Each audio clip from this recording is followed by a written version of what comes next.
And today, ngayon po yung ating loading.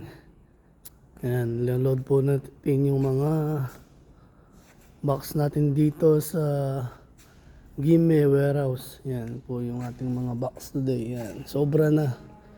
Yan, puno pa yung mga nasa labas na truck.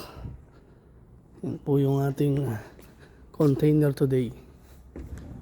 Ang dami nating box. Yan.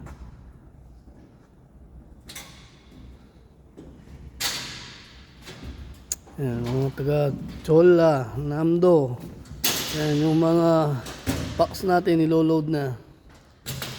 Thank you very much. Yan, magpa-schedule na kayo. Bukas meron tayong pick up dyan sa Chola, Namdo. Yan, hintayin nyo lang. Mabilis naman ang ating service.